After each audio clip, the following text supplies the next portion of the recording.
بعض اوقات تو وہ دیکھنے سے اپنے پارٹنر کو یا ہاتھ لگانے سے یا خیالات کے آنے سے ہی وہ ڈسچارج ہو جاتا ہے، صورت انزال ہو جاتی ہے، اور بہت ایک منٹ یا آدھے منٹ میں ہی جو ہے اس کا جو ہے ڈسچارج ہونا معمول بن جاتا ہے۔ اور اس میں آپ کو ایک اور بات بتاؤں کہ جو مریض ہے یہ ہمیشہ پریشان اور مغموم رہتا ہے،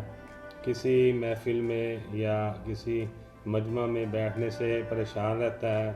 اور وہ پرہیز کرتا ہے، ہمیشہ اکیلے ہی رہنا پسند کرتا ہے۔ کبھی یہاں تک حالت بھی بگڑ جاتی ہے کہ مریض کو زندگی بے لطف معلوم ہوتی ہے، اور وہ اپنے زندگی سے بھی اکتا جاتا ہے، اور اگر اس کا پراپر علاج نہ کیا جائے اور پراپر میڈیکیشن نہ کی جائے اور ان امراض پہ قابو نہ پایا جائے تو یہ ساری عمر کا پھر روگ بن جاتا ہے۔ اور شروع میں نے بتایا کہ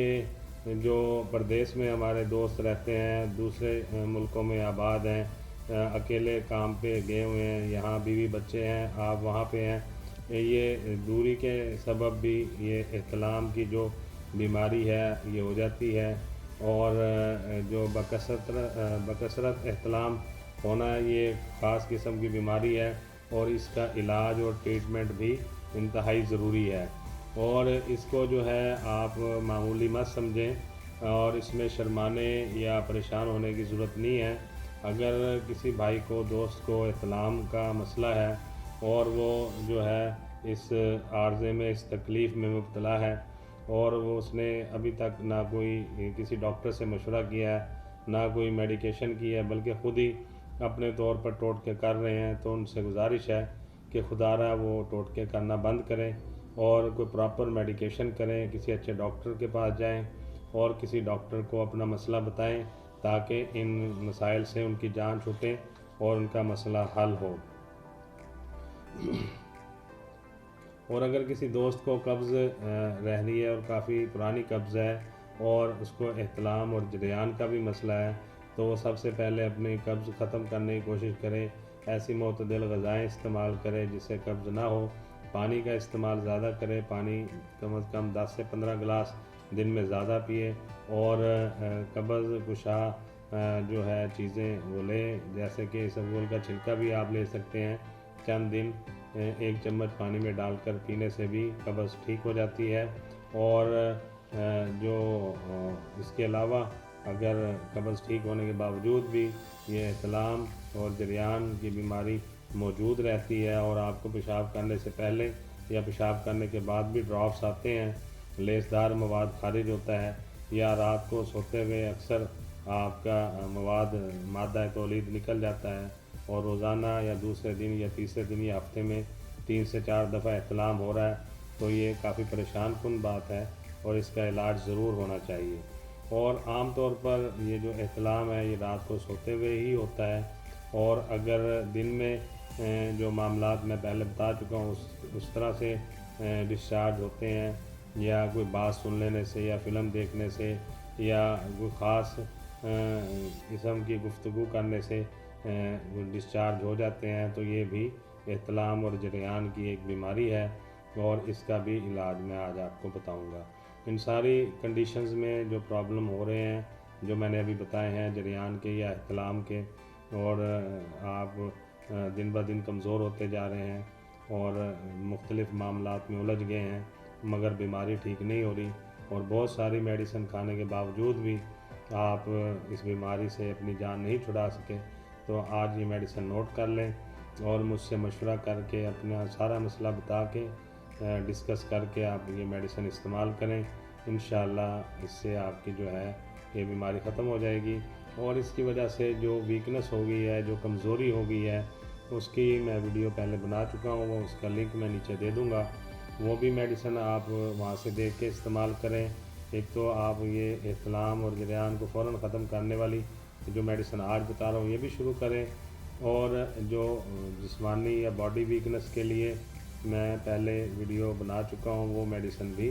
آپ شروع کریں، نیچے میں لنک دے دوں گا، اس لنک پہ کلک کریں گے تو وہ میڈیسن بھی ڈیٹیل ویڈیو آ جائے گی آپ کے پاس، اسے دیکھ لیجئے گا، اس میں جو کمزوری ہے، ویکنس ہے، اسے ٹھیک کرنے کے لیے میں نے میڈیسن بتائی ہوئی ہے۔ تو چلیں میڈیسن میں بتاتا ہوں، آپ لکھ لیں اپنے پاس۔ سب سے پہلی میڈیسن ہے ایسڈ فاسٹ، یہ 3x پوٹینسی میں لینی ہے آپ نے، زیادہ بڑی پوٹینسی میں نہیں لینی،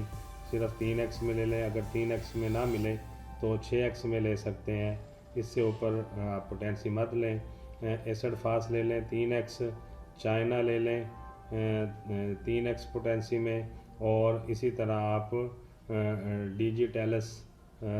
3x پوٹینسی میں لے لیں گے۔ میں دوبارہ سے بتا دیتا ہوں، ڈیجیٹیلس 3x پوٹینسی میں لینی ہے آپ نے، چائنا لینی ہے 3x پوٹینسی میں، اور ایسڈ فاسٹ لینی ہے 3x پوٹینسی میں۔ یہ تینوں ادویات لے کے ان کو آپس میں برابر برابر ملا لینا ہے، اور پھر اس کو آپ نے 10 قطرے دن میں 3 دفعہ لینے ہیں 2 کپ پانی میں ملا کے۔ اور اگر آپ بہت زیادہ پرانا اس مرض کا شکار ہیں اور کافی عرصے سے ہیں، اور یہ آپ کے جو ہے اعلیٰ تناسل کی خارش کی وجہ سے، خراش کی وجہ سے، یا خانہ کی جگہ کی خراش کی وجہ سے یہ احتلام بکثرت آپ کو ہوتا ہے، یا آپ کھانا کرنے سے پہلے اور بعد میں ڈراپس آتے ہیں، تو اس کے لیے آپ پھر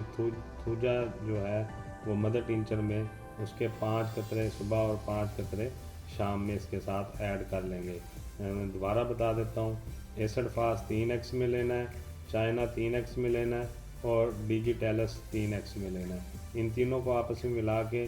آپ نے اس کے 10 قطرے صبح، 10 دوپہر اور 10 شام میں 2 گھونٹ پانی میں ملا کے لینے ہیں۔ اور اگر آپ کو کسی بھی وجہ سے پرانی احتلام کی یا جریان کی بیماری ہے، جو کہ اعلیٰ تناسل کی خراش کی وجہ سے یا مکر کی خراش کی وجہ سے ہے، تو پھر آپ اس کے ساتھ تھوجا مدر ٹینچر ایڈ کریں گے، اس کو علیحدہ سے آپ لے لیں گے، اس کے 5 قطرے دن میں 2 دفعہ لے لیں، 1 دفعہ صبح 1 دفعہ شام کو۔ اور جو پہلی میڈیسن میں نے بتائی ہے اس کے استعمال کرنے کے 15 منٹ بعد پھر آپ یہ تھوجا مدر ٹینچر کے 5 قطرے لیں گے، دونوں اکٹھی استعمال نہیں کرنی۔ اور یہ بیماری 1-2 دن میں ٹھیک ہونے والی نہیں ہے، میں آپ کو پہلے بتا رہا ہوں، کیونکہ کچھ دوست کمنٹس کرتے ہیں یا میسج کرتے ہیں کہ ڈاکٹر صاحب مجھے 4 دن ہو گئے ہیں، 5 دن ہو گئے ہیں، میڈیسن استعمال کر رہا ہوں، کوئی فرق نہیں پڑا۔ تو ان سے گزارش ہے کہ وہ میڈیسن کو پراپر استعمال کریں، کم از کم 15 دن یا 1 مہینہ استعمال کریں گے تو آپ کو اس کے رزلٹس ملیں گے، کیونکہ ہومیوپیتھک کی جو میڈیسن ہے یہ بیماری کو وقتی طور پہ ٹھیک نہیں کرتی، بلکہ اس کا جڑ سے خاتمہ کرتی ہے، اور اس کے جو باڈی کے اندر جڑیں ہیں بیماری کی ان کو ختم کرتی ہے، اور پھر آپ کو آرام محسوس ہوتا ہے، پھر تکلیف آپ کی کم ہوتی ہے۔ تو آپ سے گزارش ہے کہ میڈیسن کو پراپر استعمال کریں اور مسلسل استعمال کریں۔ مجھ سے مشورہ کر کے مجھے میڈیسن ایک دفعہ واٹس ایپ پہ پکچر دیکھ کے دکھا دیں، اس کا طریقہ پراپر سمجھ لیں۔ اور ہر آدمی کے جو سمٹم ہیں، جو بیماری کی کیفیات ہیں، وہ دوسرے آدمی سے مختلف ہوتی ہیں، اس لیے کسی میڈیسن کو چینج کرنا پڑتا ہے، یا کسی کی پوٹینسی کم کرنی پڑتی ہے، کسی کی زیادہ کرنی پڑتی ہے۔ تو آپ سے گزارش ہے کہ آپ جو ہے مجھ سے مشورہ کر کے پھر ہی کوئی میڈیسن استعمال کریں، اور اپنا پرابلم ڈسکس کرنے کے بعد کسی اچھے ڈاکٹر سے مشورہ کر لیں یا مجھ سے مشورہ کر لیں، پھر آپ میڈیسن استعمال کریں۔ میں آپ کو مشورہ دینے کے کوئی چارجز نہیں لیتا آپ سے، آپ فون پہ مشورہ کر سکتے ہیں، اپنا پرابلم بتا سکتے ہیں، ای میل بھی کر سکتے ہیں، واٹس ایپ بھی کر سکتے ہیں، اور مجھے جب تک آپ اپنا مسئلہ نہیں بتائیں گے اس وقت تک میڈیسن استعمال نہ کریں۔ بہتر یہی ہے کہ آپ مشورہ کر کے مجھ سے یا کسی بھی ہومیو ڈاکٹر سے مشورہ کریں، پھر آپ میڈیسن استعمال کریں۔ تھینک یو ویری مچ، یہی گزارش کرنی تھی آپ سے۔ آپ میرا چینل دیکھتے ہیں، اسے لائک کرتے ہیں، شیئر بھی کرتے ہیں، میں آپ کا بہت شکر گزار ہوں۔ بہت ساری دعاؤں کے ساتھ میں ہومیو ڈاکٹر ظہیر آپ سے اجازت چاہوں گا۔ السلام علیکم۔